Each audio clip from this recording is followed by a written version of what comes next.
Hello बच्चों, कैसे हैं आप। आज हम क्लास 8 सब्जेक्ट साइंस चैप्टर 5 जिसका नाम है conservation of plants and animals, यानी कि पौधे एवं जंतुओं का संरक्षण, इसके सभी प्रश्न उत्तर देखते हैं। पाठगत प्रश्न। प्रश्न 1, राष्ट्रीय उद्यानों या नेशनल पार्क्स, वन्य जंतु अभ्यारण्यों या वाइल्ड लाइफ सेंचुरीज एवं जैव मंडल संरक्षित क्षेत्रों यानी कि बायोस्फीयर रिजर्व्स को बनाने का उद्देश्य क्या है, यानी कि इनको हम क्यों बनाते हैं। तो उत्तर है कि पौधों और जंतुओं को संरक्षित करने एवं उन्हें सुरक्षित क्षेत्र उपलब्ध करवाने के उद्देश्य से ही राष्ट्रीय उद्यानों, वन्य जंतु अभ्यारण्यों एवं जैव मंडल संरक्षित क्षेत्रों को बनाया गया है। प्रश्न 2, वनोन्मूलन यानी कि डिफॉरेस्टेशन से एक ओर जहां वर्षा में कमी आती है तो दूसरी ओर बाढ़ का आना कैसे संभव हो सकता है। उत्तर है कि वनोन्मूलन से वायुमंडल में उपस्थित कार्बन डाइऑक्साइड का स्तर बढ़ जाता है, जिसके कारण पृथ्वी पर ताप एवं प्रदूषण के स्तर में वृद्धि होती है। पृथ्वी के ताप में वृद्धि के कारण जल चक्र का संतुलन बिगड़ जाता है और वर्षा की दर में कमी आती है, जिसके कारण सूखा पड़ता है। दूसरी ओर वनोन्मूलन से मृदा की जल धारण की क्षमता, यानी कि जो मिट्टी होती है उसको जल को रोकने की, सोखने की जो क्षमता होती है, तथा भूमि की ऊपरी सतह से जल के नीचे की ओर अंतः स्रवण पर भी विपरीत प्रभाव पड़ता है, जिसके परिणाम स्वरूप बाढ़ आती है।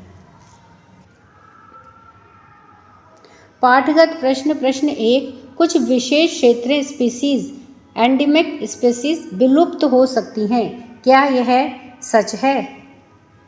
उत्तर है कि हाँ, यह सच है। विशेष क्षेत्रीय स्पीसीज के आवास के नष्ट होने, बढ़ती हुई जनसंख्या तथा किसी नई स्पीसीज के प्रवेश से विशेष क्षेत्रीय स्पीसीज, यानी कि जो वो केवल उसी विशेष क्षेत्र में पैदा होती हैं, के कारण प्राकृतिक आवास पर प्रभाव पड़ने से ये विलुप्त हो सकती हैं। पाठगत प्रश्न। प्रश्न 1, चिड़ियाघर और वन्य प्राणी अभ्यारण्य में क्या अंतर है। उत्तर है, चिड़ियाघर ऐसा स्थान है जहां प्राणी अपने कृत्रिम आवास में सुरक्षित रहते हैं, यानी कि कृत्रिम आवास क्यों हुआ, क्योंकि यह मनुष्यों के द्वारा बनाई हुई जगह होती है, तो इसलिए वो यहाँ पर सुरक्षित रहते हैं। यहाँ जंतुओं को भोजन उपलब्ध कराया जाता है एवं वन्य प्राणी अभ्यारण्य वह क्षेत्र होता है जहाँ पर कि जंतु एवं उनके आवास किसी भी प्रकार के विक्षोभ से सुरक्षित रहते हैं। यहाँ जानवरों को खुद ही शिकार करके भोजन की व्यवस्था करनी पड़ती है। पाठगत प्रश्न। प्रश्न 1, क्या केवल बड़े जंतुओं को ही विलुप्त होने का खतरा है। उत्तर है, नहीं, बड़े जंतुओं की अपेक्षा छोटे जंतुओं के विलुप्त होने का खतरा अधिक है। पाठगत प्रश्न। प्रश्न 1, क्या वनोन्मूलन का कोई स्थायी हल है। उत्तर है, हाँ, वनोन्मूलन का स्थायी हल है पुनर्वन रोपण, यानी कि पुनः वन को रोप करना, उनको वापस से पेड़ पौधों को लगाना। यदि काटे गए वृक्षों की तुलना में उनसे भी अधिक वृक्ष लगाए जाएं तो यह संभव है। पाठ्य पुस्तक के प्रश्न। प्रश्न 1, रिक्त स्थानों की उचित शब्दों के द्वारा पूर्ति कीजिए, यानी कि नीचे यहाँ रिक्त स्थान दिए हुए हैं और उनमें हमें उचित शब्द भर करके वह वाक्य हमें पूरा करना है। तो देखते हैं। क नंबर है कि वह क्षेत्र जिसमें जंतु अपने प्राकृतिक आवास में संरक्षित होते हैं रिक्त स्थान कहलाता है। वह स्थान क्या कहलाता है, तो यहाँ पर हमें उचित शब्द भरना है। ख है कि किसी क्षेत्र विशेष में पाई जाने वाली स्पीशीज रिक्त स्थान कहलाती है। ग है कि प्रवासी पक्षी सुदूर क्षेत्रों से रिक्त स्थान परिवर्तन के कारण पलायन करते हैं। अब इनका उत्तर देखते हैं। उत्तर है अब क का कि वह क्षेत्र जिसमें जंतु अपने प्राकृतिक आवास में संरक्षित रहते हैं वह क्या कहलाता है, वन्य जीव अभ्यारण्य कहलाता है। ख है कि किसी क्षेत्र विशेष में पाई जाने वाली स्पीशीज विशेष क्षेत्रीय कहलाती हैं, यानी कि वो केवल उसी विशेष क्षेत्र में उत्पन्न होती हैं। ग है कि प्रवासी पक्षी सुदूर क्षेत्रों से जलवायु परिवर्तन के कारण पलायन करते हैं। ग है कि प्रवासी पक्षी सुदूर क्षेत्रों से जलवायु परिवर्तन के कारण पलायन करते हैं। प्रश्न 2, निम्नलिखित में अंतर स्पष्ट कीजिए। क है कि वन्य प्राणी उद्यान एवं जैव मंडलीय आरक्षित क्षेत्र, इन दोनों में क्या अंतर है ये हमें बताना है। ख है चिड़ियाघर एवं अभ्यारण्य, इसमें हमें अंतर बताना है। ग है संकटापन्न एवं विलुप्त स्पीसीज और ग है वनस्पति जात एवं प्राणी जात, इसमें हमें अंतर स्पष्ट करना है। अब उत्तर देखते हैं। उत्तर है क का सबसे पहले कि वन्य प्राणी उद्यान वह क्षेत्र होता है जहाँ पर वन्य प्राणी या जंतु संरक्षित हैं और सुरक्षित रहते हैं, एवं जैव मंडलीय आरक्षित क्षेत्र वन्य जीवन, पौधों और जंतु संसाधनों और उस क्षेत्र के आदिवासियों के पारंपरिक ढंग से जीवन यापन हेतु विशाल संरक्षित क्षेत्र है। अब ख है कि चिड़ियाघर ऐसा स्थान है जहां प्राणी अपने कृत्रिम आवास में सुरक्षित रहते हैं, यहां जंतुओं को भोजन उपलब्ध करवाया जाता है। एवं अभ्यारण्य वह क्षेत्र होता है जहां पर कि जंतु एवं उनके आवास किसी भी प्रकार के विक्षोभ से सुरक्षित रहते हैं, यहां जानवरों को खुद ही शिकार करके भोजन की व्यवस्था करनी पड़ती है। तो यह चिड़ियाघर और अभ्यारण्य में अंतर है। यह है संकटापन्न स्पीसीज, यानी कि एंडेंजर्ड या जंतु वे जंतु होते हैं जिनकी संख्या एक निर्धारित स्तर से कम होती जा रही है और वे विलुप्त होने की कगार पर हैं या विलुप्त हो सकते हैं। भारतीय शेर, गेंडा इत्यादि इस श्रेणी में आते हैं, यानी कि ये एंडेंजर्ड स्पीसीज हैं। एवं विलुप्त स्पीसीज यानी कि एक्सटिंक्ट स्पीसीज वे होती हैं जो पृथ्वी पर अब देखने को नहीं मिलती हैं, यानी कि वो बिल्कुल विलुप्त हो गई हैं, अर्थात विलुप्त हो गई हैं, जैसे कि डायनासोर। यह है वनस्पति जात यानी कि फ्लोरा, किसी क्षेत्र विशेष में पाए जाने वाले पेड़ पौधों उस क्षेत्र के वनस्पति जात कहलाते हैं। एवं प्राणी जात यानी कि फौना, किसी क्षेत्र विशेष में पाए जाने वाले जीव जंतु उस क्षेत्र के प्राणी जात कहलाते हैं या फौना कहलाते हैं। तो ये फ्लोरा और फौना दो इस पृथ्वी पर वनस्पति जात और प्राणी जात श्रेणियां हैं। प्रश्न 3, वनोन्मूलन का निम्न पर क्या प्रभाव पड़ता है, चर्चा कीजिए। क है वन्य प्राणी पर, ख है पर्यावरण पर, ग है गांव या ग्रामीण क्षेत्रों पर, घ है शहर या शहरी क्षेत्रों पर, अण है पृथ्वी पर और च है अगली पीढ़ी पर, यानी कि इन सब पर वनोन्मूलन का क्या प्रभाव है। तो उत्तर देखते हैं। क का है कि वन्य प्राणी पर प्रभाव। पेड़ पौधे वन्य प्राणियों को आवास एवं भोजन प्रदान करते हैं। वनोन्मूलन अर्थात वनों के नष्ट होने से वन्य जीवों के प्राकृतिक आवास नष्ट हो जाते हैं तथा जंतु संकटापन्न स्पीसीज बन जाते हैं, यानी कि पेड़ों के काटने से जो जंतु हैं, प्राणी हैं, उनके प्राकृतिक आवास नष्ट हो जाते हैं। ख है पर्यावरण पर प्रभाव। अब पर्यावरण पर क्या प्रभाव पड़ता है कि वनोन्मूलन से वायुमंडल में ऑक्सीजन की कमी आ जाती है। प्रकाश संश्लेषण की क्रिया में पौधों को भोजन बनाने के लिए CO2 की आवश्यकता होती है। कम वृक्षों का अर्थ है कि कार्बन डाइऑक्साइड के उपयोग में कमी आना, जिससे कि वायुमंडल में इसकी मात्रा बढ़ जाती है, क्योंकि कार्बन डाइऑक्साइड पृथ्वी के द्वारा उत्सर्जित ऊष्मीय विकिरणों को ग्रहण कर लेती है, अतः इसकी मात्रा में वृद्धि के परिणाम स्वरूप वैश्विक उष्णन होता है। पृथ्वी के ताप में वृद्धि से जल चक्र का संतुलन बिगड़ता है और वर्षा की मात्रा में कमी आती है, जिसके कारण कि सूखा पड़ता है। तो यह पर्यावरण पर प्रभाव है वनोन्मूलन से। यह है गांव या ग्रामीण क्षेत्रों पर वनोन्मूलन का क्या प्रभाव पड़ता है। अधिकतर कृषि ग्रामीण क्षेत्रों में होती है। भूमि पर वृक्षों की कमी होने से मृदा का अपरदन अधिक होता है। मृदा का अपरदन यानी कि मिट्टी का कटाव या मिट्टी का कटना। मृदा की ऊपरी परत के हटने से नीचे की कठोर चट्टानें दिखाई देने लगती है। इससे मृदा में ह्यूमस की कमी हो जाती है तथा इसकी उर्वरता भी अपेक्षाकृत कम होती है। अब शहरी क्षेत्रों पर क्या प्रभाव है वनोन्मूलन का? तो शहरों में उद्योग और वाहन बड़ी मात्रा में चलते हैं। वनोन्मूलन से पर्यावरण प्रदूषित हो जाएगा और शहरों में रहने वाले स्वस्थ नहीं रह पाएंगे। तो इस तरह से शहरी क्षेत्र भी प्रभावित होगा। अब है पृथ्वी पर प्रभाव। पृथ्वी पर वृक्षों की कमी होने से मृदा का अपरदन होता है। इससे मृदा में ह्यूमस की कमी हो जाती है और धीरे धीरे उर्वर भूमि मरुस्थल में परिवर्तित हो जाती है।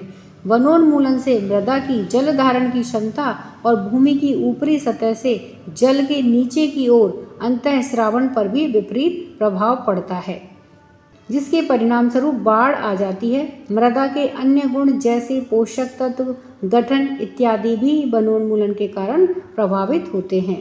अब है अगली पीढ़ी पर प्रभाव। वनोन्मूलन से दुर्लभ वनस्पति और जंतु की प्रजातियां नष्ट हो जाएंगी, जिससे उन्हें अगली पीढ़ी केवल चित्रों में ही देख पाएगी। अगली पीढ़ी अनेकों संसाधनों की कमी से भी जूझेगी। प्रश्न 4, क्या होगा यदि हम वृक्षों की कटाई करते रहे तो क्या होगा? है कि किसी जंतु का आवास बाधित हो, यानी कि उसकी रहने की जगह को बाधा अगर पहुंचाई तो क्या होगा? है कि मिट्टी की ऊपरी परत अनावरित हो जाए। अब उत्तर देखते हैं का कि यदि हम वृक्षों की कटाई करते रहे तो उस क्षेत्र में वर्षा कम होगी, बाढ़ भी अधिक आएगी और उस क्षेत्र का भूमिगत जल स्तर नीचे चला जाएगा। वायु की आर्द्रता घटेगी, प्रदूषण बढ़ेगा, वन्य प्राणी तथा वन्य पेड़ पौधे खत्म हो जाएंगे, ग्लोबल वार्मिंग बढ़ेगी तथा अंततः जीवन संभव नहीं होगा। है कि किसी जंतु का आवास बाधित होने पर जंतु अपनी सुरक्षा नहीं कर पाएंगे तथा इससे जैव मंडल प्रभावित होगा तथा वह स्पीसीज संकटापन्न प्रजाति में आ जाएगी।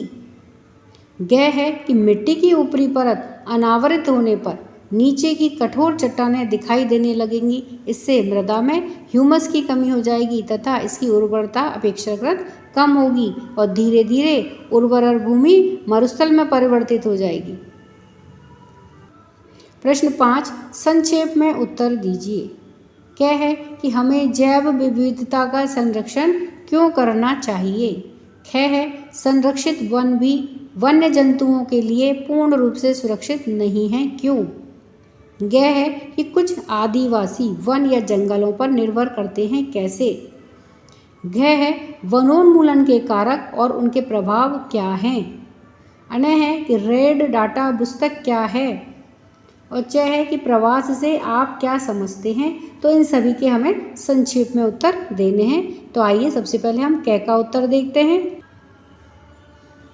उत्तर कि हमें जैव विविधता का संरक्षण क्यों करना चाहिए, यह का प्रश्न है। तो उत्तर है कि जैव विविधता से तात्पर्य है कि किसी क्षेत्र विशेष में पाए जाने वाले सभी पौधों, जंतुओं और सूक्ष्म जीवों की विभिन्न प्रजातियां, ये सब जैव विविधता के अंतर्गत आती हैं और इनका संरक्षण करके हम उस क्षेत्र की जैव विविधता और संस्कृति को बनाए रख सकते हैं। जैव विविधता के कारण ही हमें खाद्य पदार्थ प्राप्त होते हैं तथा जंतुओं के जीवन यापन के अनजान पहलुओं का अध्ययन हम उस क्षेत्र के जंतुओं को सुरक्षित रख करके ही कर सकते हैं। अतः जैव विविधता का संरक्षण अति आवश्यक है। यह हमारे जीवन के लिए एक बहुमूल्य निधि है। है कि संरक्षित वन भी वन्य जंतुओं के लिए पूर्ण रूप से सुरक्षित नहीं है, क्योंकि इनके आसपास के क्षेत्रों में रहने वाले लोग वनों का अतिक्रमण करके उन्हें नष्ट कर देते हैं। है कि यह सत्य है कि कुछ आदिवासी वन पर निर्भर करते हैं। सतपुड़ा राष्ट्रीय उद्यान की चट्टानों में आवास के प्रागैतिहासिक प्रमाण मिले हैं, जिनसे आदि मानव के जीवन यापन के बारे में पता चलता है, यानी कि आदि मानव कैसा जीवन जीता था।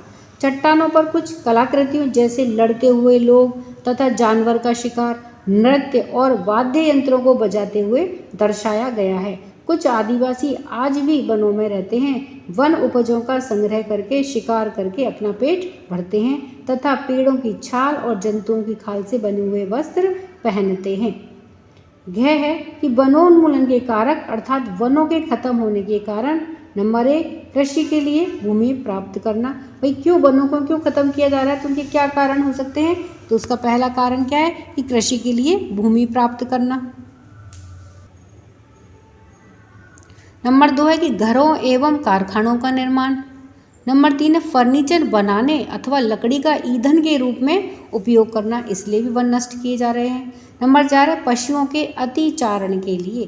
5 है प्राकृतिक कारण जैसे कि दावानल यानी कि आग का लग जाना, या नंबर 2 भीषण सूखा, तो इनकी वजह से भी वन नष्ट होते हैं। अब है वनोन्मूलन के प्रभाव या वनोन्मूलन के मुख्य दुष्प्रभाव हैं। नंबर 1 ऑक्सीजन या कार्बन डाइऑक्साइड के अनुपात का असंतुलन।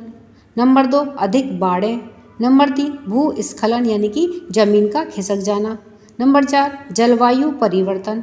नंबर 5 वन में रहने वाले पशु पक्षियों का नष्ट होना या प्रवास करना। नंबर 6 स्थलीय जल में कमी। और नंबर 7 है भूमि की उर्वरता में कमी। ये सभी वनोन्मूलन के मुख्य रूप से दुष्प्रभाव हैं।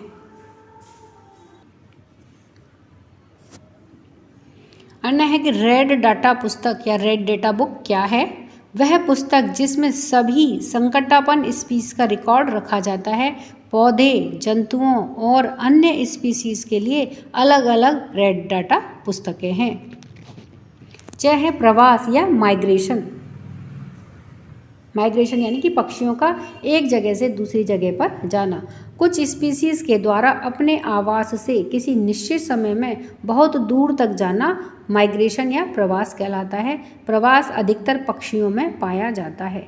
जलवायु में परिवर्तन के कारण प्रवासी पक्षी प्रत्येक वर्ष सुदूर क्षेत्रों से एक निश्चित समय पर उड़ करके आते हैं और वे यहाँ अंडे देने के लिए आते हैं, क्योंकि उनके मूल आवास में बहुत अधिक शीत के कारण वह स्थान उस समय जीवन यापन के लिए अनुकूल नहीं होता है। इसलिए पक्षी माइग्रेट करते हैं यानी कि एक जगह से दूसरी जगह जाते हैं। प्रश्न 6 फैक्ट्रियों एवं आवास की मांग की आपूर्ति हेतु वनों की अनवरत कटाई हो रही है। क्या इन परियोजनाओं के लिए वृक्षों की कटाई न्याय संगत है? इस पर चर्चा कीजिए तथा एक संक्षिप्त रिपोर्ट तैयार कीजिए।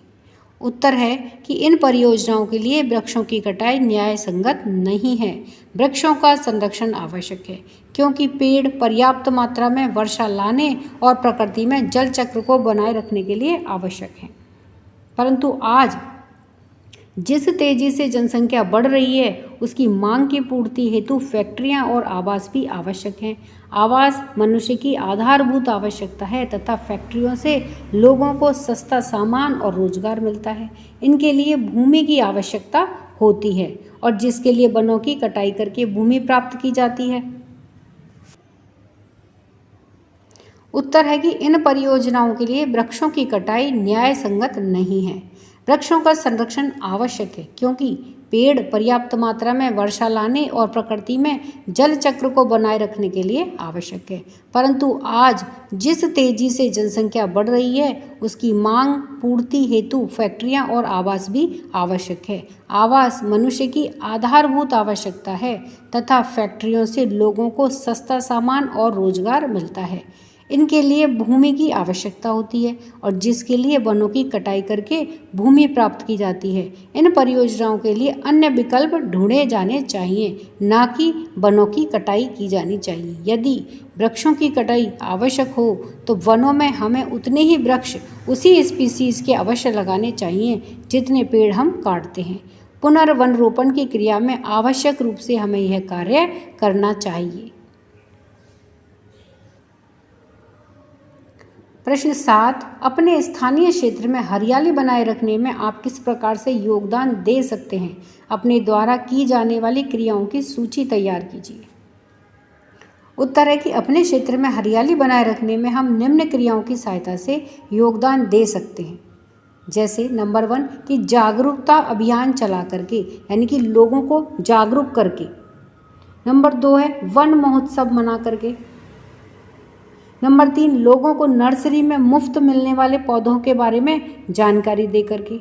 नंबर 4 जन्म दिवस, शादी आदि पर लोगों को पौधे उपहार देने की सलाह दे करके। नंबर 5 छोटे बच्चों को आसपास के क्षेत्र में पौधे लगाने में साथ लेकर के। और नंबर 6 है कि वन विभाग के कार्यकर्ता को बुला करके वनों के महत्व के बारे में लोगों को समझा करके। तो इस तरह से हम हमारे स्थानीय क्षेत्र में हरियाली बनाए रखने के लिए अपना योगदान दे सकते हैं।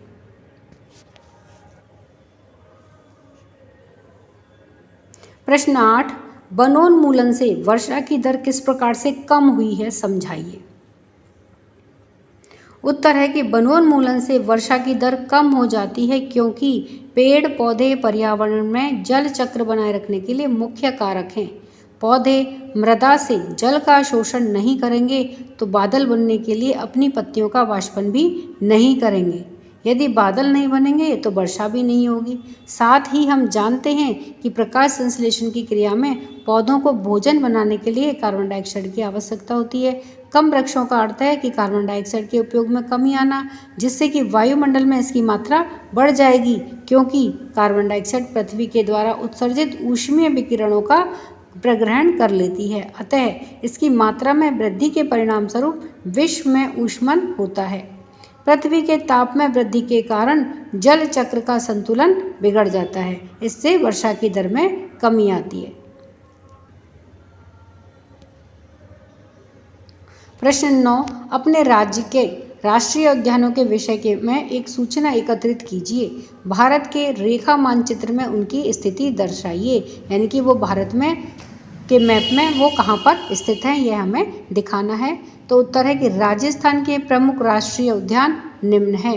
नंबर 1 केवलादेव राष्ट्रीय उद्यान, यह घना पक्षी अभ्यारण्य के नाम से भी जाना जाता है और यह भरतपुर के दक्षिण पूर्व में स्थित है। यहाँ 113 प्रजातियों के प्रदेशी प्रवासी पक्षी और 364 जातियों के भारतीय पक्षी पाए जाते हैं। दुर्लभ सफ़ेद सारस शीतकाल में यहाँ आते हैं। मानसून में बगुले, चमचा, पनकोआ, पनडुब्बी, श्वेत एवं काली ग्रीवा वाले स्टॉक प्रजनन करते हैं। स्थानीय पक्षी जैसे कि हंस, हंसावर, शुक, चकवा, चकवी, कोयल आदि भी देखे जा सकते हैं। नंबर 2 है रणथंभौर राष्ट्रीय उद्यान, यह पार्क अरावली एवं विंध्य पहाड़ श्रृंखला के मिलन स्थल पर स्थित है। यह सवाई माधोपुर के निकट ऐतिहासिक दुर्ग रणथंभौर के चारों ओर 395 वर्ग किलोमीटर क्षेत्र में फैला हुआ है। इसके उत्तर पश्चिम में बनास तथा दक्षिण में चंबल नदी का वन क्षेत्र है। 1974 में यहाँ बाघों की गिरती संख्या को रोकने हेतु बाघ परियोजना आरंभ की गई। इससे इनकी सुरक्षा, स्वास्थ्य, प्रजनन हेतु प्राकृतिक वातावरण का ध्यान रखा जाता है। यहाँ चीतल, सांभर, नीलगाय, जल पक्षी, चिनकारा आदि पाए जाते हैं। नंबर 3 है राष्ट्रीय मरु उद्यान, यह मरुस्थल में लगभग 3162 वर्ग किलोमीटर का उद्यान है जो कि जैसलमेर एवं बाड़मेर जिले में फैला हुआ है। यहाँ चिनकारा, भेड़िया, रेगिस्तानी बिल्लियाँ, लोमड़ी, नेबला, पक्षियों में तीतर, डैमेजल क्रेन, गोड़ावन आदि पाए जाते हैं और गोड़ावन को राज्य पक्षी का दर्जा दिया गया है, यानी कि राजस्थान का राज्य पक्षी कौन है? गोड़ावन है। प्रश्न 10 हमें कागज की बचत क्यों करनी चाहिए? उन कार्यों की सूची बनाइए जिनके द्वारा आप कागज की बचत कर सकते हैं। उत्तर है कि 1 टन कागज प्राप्त करने के लिए पूर्ण रूप से विकसित 17 वृक्षों को काटा जाता है। अतः हमें वृक्षों को बचाने के लिए कागज की बचत करनी चाहिए।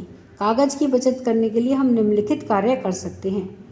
नंबर 1 कागज का पुनः उपयोग करके। नंबर 2 कागज का पुनः चक्रण करके। नंबर 3 कागज का मितव्ययता से उपयोग करके। और नंबर 4 जन जागरूकता अभियान चला करके हम कागज की बचत कर सकते हैं। प्रश्न 11 दी गई शब्द पहले को पूरा कीजिए। ऊपर से नीचे की ओर है। नंबर 1 पर है विलुप्त स्पीसीज की सूचना वाली पुस्तक, इसको क्या कहते हैं, ये हमें इस पहेली में ऊपर से नीचे भरनी है नंबर 1 में। नंबर 2 है कि पौधों, जंतुओं एवं सूक्ष्म जीवों की किस्में एवं विभिन्नताएं बाईं से दाईं की ओर, नंबर 2 से भरनी है हमें। नंबर 2 पे ऊपर से नीचे में आएगा पृथ्वी का वह भाग जिसमें सजीव पाए जाते हैं। नंबर 3 विलुप्त हुई स्पीसीज को क्या कहते हैं, यह हमें पहेली में भरना है। और नंबर 4 एक विशिष्ट आवास में पाई जाने वाली स्पीसीज को क्या कहते हैं, यह हमें पहेली में भरना है। देखिए ये वर्ग पहेली दी हुई है, इसमें कुछ कुछ बीच में रिक्त स्थान दिए हुए हैं और ऊपर जो प्रश्न हमसे पूछे थे वह इस वर्ग पहेली में हमें भरने हैं। तो अब इसका उत्तर देखते हैं। अब 1 में ऊपर से लेके नीचे तक में आएगा रेड डाटा पुस्तक, जिसमें सभी जीव जंतुओं के, पौधों के और स्पीसीज के आंकड़े संरक्षित रहते हैं, वह पुस्तक क्या कहलाती है, रेड डाटा पुस्तक। फिर नंबर 2 पे है बाएं से दाएं जैव मंडल, और 2 में ही ऊपर से नीचे में है जैव विविधता। नंबर 3 में बाएं से दाएं में है संकटापन्न, और नंबर 4 पर है बाएं से दाएं विशेष क्षेत्रीय। तो इस तरह से ये इस वर्ग पहेली में ये सभी शब्द आएंगे और ये वर्ग पहेली हमारी पूरी होती है। तो इस तरह से हमने सभी प्रश्न उत्तर देखे। वीडियो पसंद आने पर वीडियो को लाइक करें, शेयर करें। चैनल पर नए हैं तो सब्सक्राइब करना ना भूलें। मिलते हैं नए वीडियो में। इसी के साथ धन्यवाद।